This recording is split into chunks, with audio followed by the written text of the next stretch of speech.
conservatives shit on college all the time. Like they love shitting on college. They's like Yeah. it's a waste of time. They're just there to indoctrinate you. And that's always bugged me because they are somehow under this wild misapprehension that you get to college and there's a Marxist professor. Well, first off, I I ask people who went to college, like, how many Marxist professors did you have?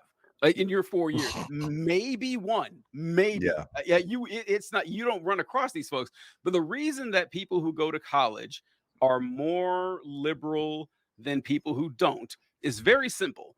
One, because the more you learn about the world and the more you learn about religion, philosophy, and economics, and culture, and anthropology, you realize that, oh, what I was taught back in Possum Dick, Arkansas, isn't exactly how the Right. world works. Like you realize that and you learn more.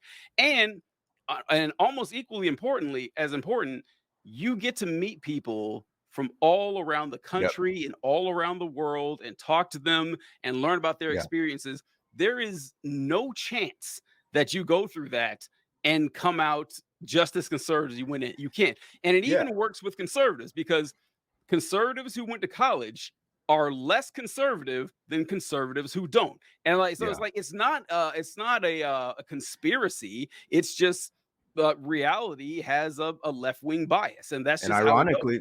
ironically, like the fact that some people view it as a conspiracy is like a partial like moving the needle there because like now some people are not going to school because they think it's liberal indoctrination. So now that's shifting the needle, making it a little bit more liberal as well. And I always kind of think of because you're absolutely like hit the nail on the head when it comes to like being around like all these different cultures, learning more about the world.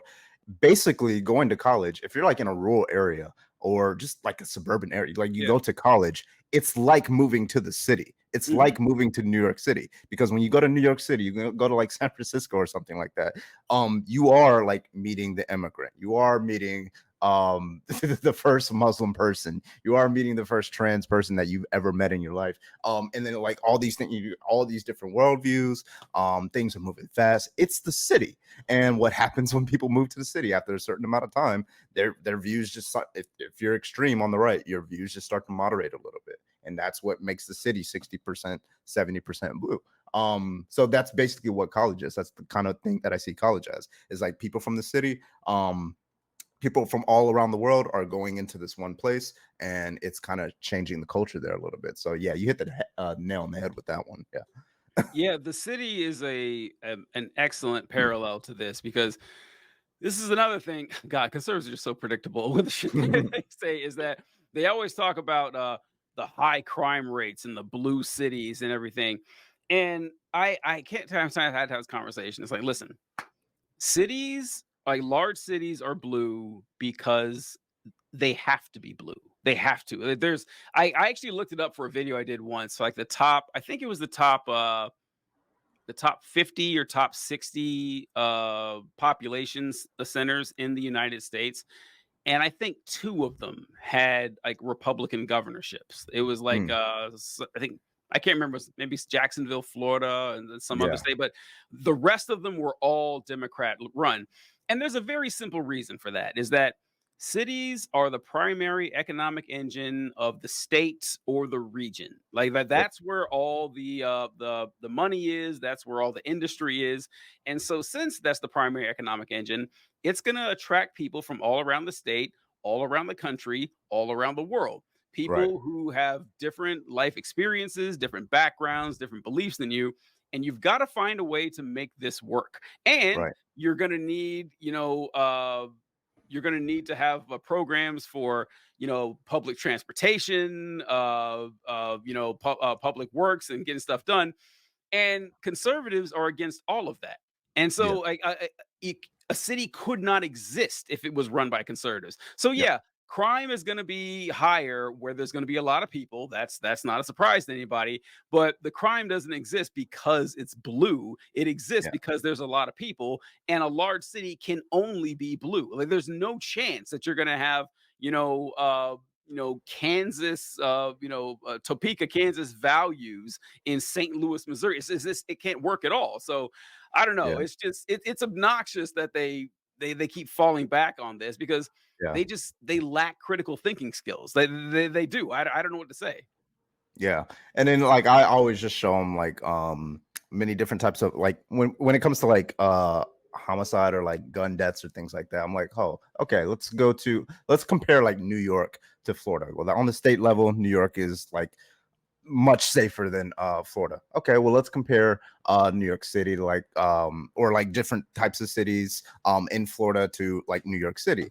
I'm like, okay, well New York City is still one of the safest. I'm like, okay, what's this what is this county up here at the northern Florida that has like the highest gun deaths in the entire state? 80% Trump. What's going on there? I'm like, what's going on there? And they, at that point, because you're a conservative, just reject the data. So, Yeah, exactly. it, Yeah. It's a yeah, it's so true because if you look at this, like, so New York it's funny, but New York is one of the safest large cities on planet Earth. yeah. I can't remember what the homicide rate per 100,000 people is, I but it think was it's like like single digits. two. Yeah, I think it's like two or three. If It is in I'm not mistaken. shockingly low.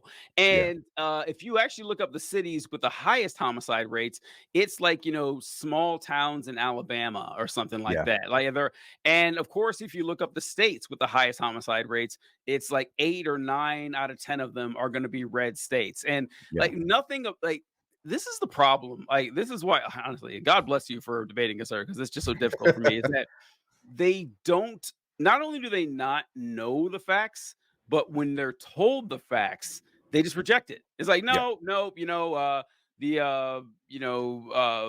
FBI statistics are just they're out to get conservatives, and so they're yep. lying about it. And it's like, okay, well, what am I gonna do here? Like, what are we supposed to do if you just You deny really it? can't. Like, there's just nothing. Like, when I Bill Nye, ironic, Bill Nye the Science Guy, he said it best. He's like, when you have a worldview, right? Um, and that worldview is challenged by evidence that was appropriately collected. Well, you have an option. You can accept the evidence and change your worldview, or reject the evidence. And it says something about your character, it says something about what's going on in between your ears, like which choice you do. If I've always just accepted new evidence, I get it, it's difficult because you have like this boundary condition and you don't want to like expand, but at some point I like it helps like having hundreds of people watch me so that way I don't do something stupid. But I've always been the kind of guy like, okay, I'm gonna change my mind on that. And then you keep changing your mind, you eventually get to the right position. But if you just never accept new evidence, you're always going to be in the wrong position. You never know if you're even in the right position. So I've noticed like it doesn't matter how many studies I give you. When I was debating vaccines, that was out of the question. No study was relevant, right? And then they'll quote like CDC to me. I'm like, oh, this study that you cited me disagrees with you. Well, they're wrong. I'm like, I can't do this anymore, but I'm still doing it. So You're still doing it. Yeah, hey, yeah. Which makes it so funny that they love to say facts don't care about your feelings because they have like the weakest grasp on facts imaginable. yeah, They just don't. Like if they were intellectually curious, they would be conservatives. Like yeah, why are we even bothering with this right here? I don't understand. The I was gonna say about vaccines and stuff. The vaccine one was interesting because so I grew up conservative actually. I grew up yeah. conservative and Same. I it's been interesting watching the shift amongst conservatives. Like I stopped being conservative I don't know, like around 2010, something like that, where I was always kind of a moderate conservative. Like I never understood their obsession with trying to ban gay marriage and shit like that. I was never like that far. And I often wondered, like, if I was still conservative, how long would I have lasted? Trump would have definitely been it. Like, it's like there's no way I would have voted for someone dumber than me. There's no way that would have happened. And watching the conservatives devolve so far, because listen, I was amongst right wing Christian conservatives for most of my childhood and young adulthood. Vaccine denial was not a thing. Like we would make fun of those people, and now it's everywhere, and it's not just COVID. Like in Indiana, I worked as an intern at the state assembly here in Indiana, and someone put forth a bill to ban all vaccines from schools, like all of them, not just COVID. It's like Wow. polio, mumps, rubella, and stuff. It's like this is not like up for debate. Like this Right. works. Okay, this saves lives, and they've gone completely insane. And it's, I don't know, it's dangerous to watch because they there's no way you can convince someone like that. Yeah. They've just, gone on to the insanity stuff. And It's I interesting. Oh, go ahead. Go, sir. no, Sorry, no, go go ahead. ahead, please. Yeah, what's interesting is that it actually didn't used to be, and like now it's like heavily like conservative. It actually used to be kind of like split down the middle. Yes. It was like Yeah. liberal moms who do like the Jenny holistic care McCarthy. and things like, yeah, they're the ones who were like advocating. They're the ones running the Facebook groups, and then they're kind of like in the neighborhood. There's also conservative moms because it's the freaking suburbs, right?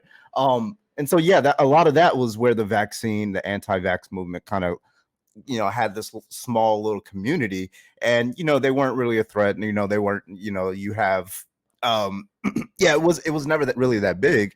And then COVID hits, and then now it's become like a political point. So now if it's a political point, well, now you take a side. And I mean, of course, the people who don't accept new evidence are going to take the wrong side, anti-vax. Now you see it's 60, 70, 80% conservative. It's really weird. It's very fascinating, actually, but It it's really is. weird how that changed so quickly in just a couple of years. And what's incredibly hilarious to me about this is that Donald Trump, like, one of the few good things he did during his presidency was Operation Warp Speed. Like, Yeah, hats off to Donald Trump. Like that was good. And he can't like take credit for it. He can't bask in the glory of it because yeah. whenever he mentions it, the Republicans get all antsy and like, "Whoa, no, we don't like that." And it's funny watching him talk to his crowds. And it's like, "Yeah, we did warp speed." But like, "Boo!" It's like, "Okay, but I didn't force it on anybody." It's so funny. So it yeah. Trump, Good. Trump, unironically, Trump is the most reasonable Republican when it comes to vaccines. Yeah. It's kind of insane. Yeah, he it goes back to when you were talking about like his view on like Israel Palestine, his view on like abortion. He would take like a view because he doesn't gauge the room on what conservatives view on that view. And then once it becomes a political issue, once it becomes a hot button topic, obviously I'm gonna take this side. He kind of like blows with the wind, kind of. So yeah, like he starts all these things, Fauci comes in, Operation Warp Speed, but that's when it wasn't really like a political hot button, Yeah. and then it becomes that. And then like conservatives kind of like look at these democratic governors who they view, oh, they're trying to force us to get the vaccine, they're going to come to our house and give us the jab and things like that. Well, now it becomes a political topic, and it becomes a political topic, your view changes, and unfortunately your politicians are going to reflect that view, especially if somebody like Trump. So now he has to go away from what he originally was, which was the equivalent of, oh yeah, women should have to go to prison for abortion, or oh, I'm neutral on Israel Palestine. Well, now it's it's kind of like more on the anti-vax movement. It's really weird how that happens. It Yeah. is. It is really strange.